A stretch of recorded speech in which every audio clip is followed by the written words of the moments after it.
Manual transmission कई दशकों से ऑटोमोबाइल के क्षेत्र में उपयोग किया जा रहा है। आज भी ये ट्रांसमिशन का सबसे लोकप्रिय रूप है। इस वीडियो में हम बताएंगे कि वास्तविक मैनुअल ट्रांसमिशन रिवर्स गियर के साथ कैसे काम करता है। महत्वपूर्ण सवाल ये है कि ऑटोमोबाइल में ट्रांसमिशन की आवश्यकता क्यों है। इंजन के द्वारा उत्पन्न हुई पावर पहियों तक पहुंचने से पहले ट्रांसमिशन की प्रक्रिया से गुजरती है। ट्रांसमिशन का मुख्य कार्य अलग अलग ड्राइविंग की स्थिति में पहियों की गति और टॉर्क को नियंत्रित करना होता है। उदाहरण के लिए, यदि आप एक पहाड़ी पर चढ़ना चाहते हैं तो आपको अधिक टॉर्क की आवश्यकता होती है। ट्रांसमिशन की गति को कम करके हम एक ही पावर इनपुट के लिए ज्यादा टॉर्क प्राप्त कर सकेंगे। इसके विपरीत, यदि टॉर्क की आवश्यकता कम है तो हम ट्रांसमिशन की गति को बढ़ा सकते हैं। अब चलिए हम इसकी अंदरूनी कार्यप्रणाली को देखें। मैनुअल ट्रांसमिशन गियर अनुपात के सरल सिद्धांत पर काम करता है।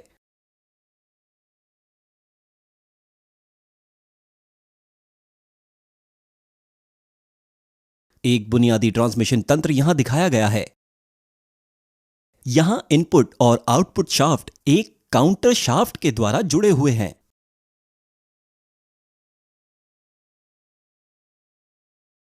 एक 3 गति तंत्र इस तरह दिखेगा। यह स्पष्ट है कि गियर स्लाइड करने पर हम अलग अलग ट्रांसमिशन अनुपात प्राप्त कर सकते हैं। इस ट्रांसमिशन को विशेष रूप से एक स्लाइडिंग मैश ट्रांसमिशन कहा जाता है। यह गति को नियंत्रित करने के लिए बेहतर है, लेकिन इसका एक छिपा हुआ नुकसान भी है। एक गियर से स्लाइड करना और दूसरे गियर के साथ जोड़ना काफी मुश्किल होता है। कांस्टेंट मैश ट्रांसमिशन इस समस्या को स्थायी रूप से हल कर देता है। यहां गियर हमेशा मैश में रहते हैं, लेकिन इनमें बड़ा अंतर होता है। यहां आउटपुट गियर शाफ्ट से ढीला जुड़ा होता है। यदि हम एक समय में शाफ्ट को केवल एक गियर से जोड़ते हैं तो शाफ्ट की गति जुड़े हुए गियर की गति के समान होगी। एक काल्पनिक कनेक्टर की मदद से अलग अलग गियर अनुपातों को यहां दिखाया गया है।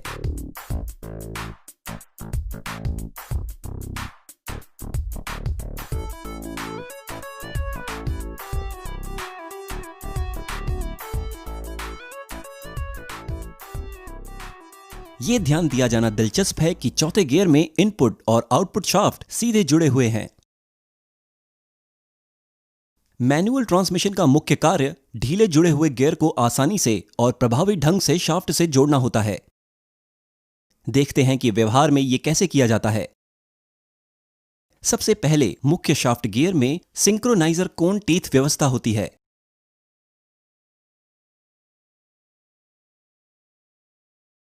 हब को एक शाफ्ट से जोड़ा जाता है।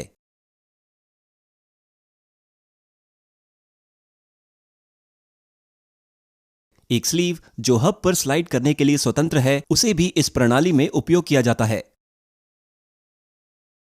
यह स्पष्ट है कि अगर स्लीव सिंक्रोनाइजर कोन के टीथ से जुड़ा होता है तो गियर और शाफ्ट एक साथ घूमेंगे या वांछित लॉकिंग की स्थिति प्राप्त कर ली जाएगी।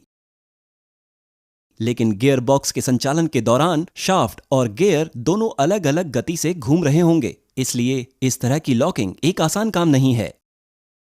सिंक्रोनाइजर रिंग शाफ्ट और गियर की गति को समान बनाए रखने में मदद करती है। सिंक्रोनाइजर रिंग हब के साथ घूमने में सक्षम है, लेकिन अक्षीय रूप से स्लाइड करने के लिए स्वतंत्र है। स्लीव के चलने से पहले क्लच पैडल दबाया जाता है। इस तरह से गियर में पावर का प्रवाह रुक जाता है। जब हम स्लीव को चलाते हैं तो स्लीव कोन पर सिंक्रोनाइजर रिंग को दबाएगा।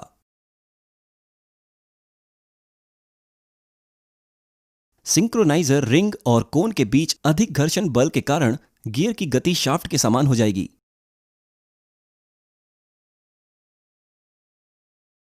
इस समय स्लीव आगे की ओर जा सकता है और यह गियर के साथ लॉक हो जाएगा।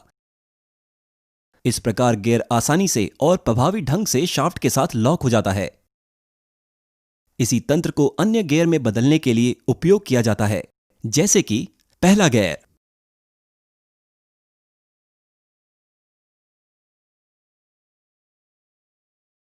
तीसरा गियर, और चौथा गियर। आप गियर लीवर की बदलती कार्यविधि को भी देख सकते हैं।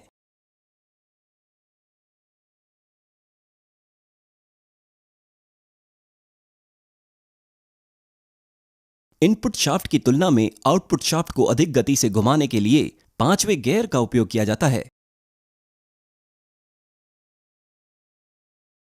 अब देखते हैं कि रिवर्स गियर कैसे काम करता है।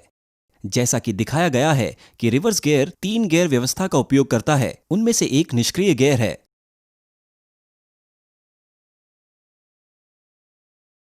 जब निष्क्रिय गियर को दबाया जाता है और वो अन्य 2 गियर से जुड़ जाता है तो आउटपुट शाफ्ट विपरीत दिशा में घूमने लगता है।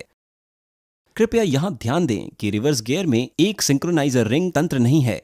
इसका मतलब है कि रिवर्स गियर को लगाने से पहले घूमते हुए गियर बॉक्स को पूरी तरह से रोकना होगा।